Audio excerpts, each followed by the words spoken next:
నేను ఒకటే చెప్తున్నా, కేటీఆర్ నువ్వు మీ బావ కలిసి మీ నాయనని ప్రతిపక్ష నాయకుడిగా వస్తావా రావా నెక్స్ట్ అసెంబ్లీ సెషన్కు బడ్జెట్ సెషన్కి అడుగు. రాకుంటే నువ్వు హరీష్ రావు కొట్టుకుంటున్నావు, కత్తులు పెట్టుకొని కొడుచుకుంటున్నావు, నాకు కావాలని. ఆయన ఎట్లా వస్తట్లేడు.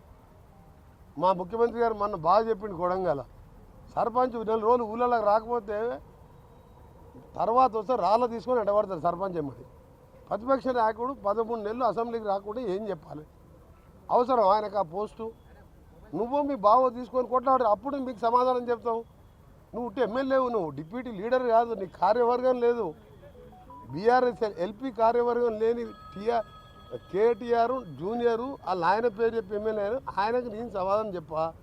కేసీఆర్ బహిరంగ చర్చకు వచ్చి సొరంగ మార్గం ఎందుకు పూర్తి చేయలేదు ఆయన అడగను. గంధమల్ల టెండర్ పిలిచి ఆలేరు బాగుపడితే చూడలేక క్యాన్సర్ ఎందుకు చేసినావు? 50 టీఎంసీలో మల్లాండ సాగర్ 15,000 కట్టికి కమిషన్ తిని ఎందుకు ఆలేరుకు భువనగిరికి నీళ్ళు చేయలేదు? మా మూసి ప్రక్షాళన అప్పుడు చేయలేదు, ఇవాళ మేము చేస్తారంటే దాన్ని అడ్డుకుంటున్నారు. అదే ఇవాళ బీజేపీ వాళ్ళు యమునా క్లీన్ చేయలేదు, యమునా మూసి కంటే యమునా కంటే మూసి డేంజర్ ఉంది. ఆడ కేసీఆర్ మన కేజ్రీవాల్ది కట్అవుట్ పెట్టి ఆ మురికిలో యమునాలో ముంచి తెలుస్తున్నారు. బీజేపీ వాళ్ళు మేనిఫెస్టోలో పెట్టిండ్రు, రేపు భద్రం మా గవర్నమెంట్ రాగానే యమునాని క్లీన్ చేస్తామని. ఇక్కడనేమో మూసిని క్లీన్ చేస్తామంటే కిషన్ రెడ్డి, బండి సంజయ్ వీళ్ళందరూ ఏసీ రూములు తీసుకొని ఆ మూసి కాలు వెంబడి ఏసీలు పెట్టుకొని అలా వండుకుంటారు. మేమే మూసి చేసుకోవద్దు. యమునాలో మాత్రం మేనిఫెస్టోలో మూసి క్లీన్ చేస్తామని పెడతారు. నమామి గంగా చేసినాం, సబర్మతి చేసినాం, యమునా కూడా చేస్తాం. ఇవాళ బీఆర్ఎస్ వాళ్ళకు మూసి గురించి అసలు దాని మీద అవగాహన లేదు. సోరేడు మూసి అన్నీ నాశనం చేస్తేనే 11 సీట్లు దేశంలో ఎక్కడ కూడా అంత మెజార్టీ రాకుండా ప్రచారం చేయకుండా మా ఎమ్మెల్యే అభ్యర్థిని గెలిపించిందంటే 10 ఏళ్ళు మా జిల్లాని నాశనం చేసినావు. కాబట్టి కేటీఆర్ నీకు మీ నాయనకు మా నల్గొండ ప్రజల ఉసురు తగిలే పాపం పండి మీరు పోయినరు. ఎంతసేపు తిట్టిపిస్తారో ఆయన పనికినాదలు తిడితే కూడా టైం వేస్ట్ కదా. మళ్ళీ ఇప్పుడు తిడితే మళ్ళీ పోయి ప్రెస్ చేసుకోవాలి.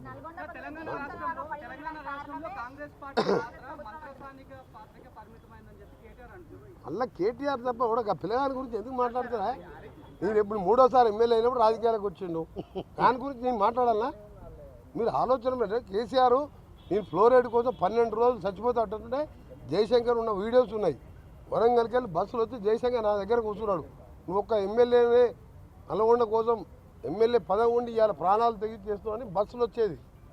అప్పుడు ఈయన డిప్యూటీ స్పీకర్గా బుల్లెట్ ప్రూఫ్ కార్లో తిరుగుతున్నాడు, తారనాగర్ అధికార బంగ్లాలు ఉన్నాడు. కేసీఆర్ కూడా నా నైతిక హక్కు లేదు నా మీద మాట్లాడతాను.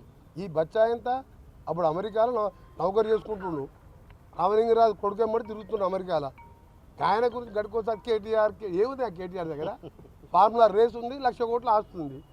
ఆ పైసలు కోమటిరెడ్డి వెంకటరెడ్డి దగ్గర 1,00,000 కోట్లు లేవు, కానీ ప్రజల కోసం పోరాటం చేసి ఒక రైతు బిడ్డగా పైకి వచ్చిన. అందుకని అడిగితే కేసీఆర్ కన్నా అడిగినా అర్థం ఉంది, కానీ కేటీఆర్ హరీష్ ఏముందా వాళ్ళ దగ్గర? దోసుకున్న సొమ్ము ఉంది, ఆందోళనని బెదిరించి వసూలు చేసుకున్న సొమ్ము ఉంది.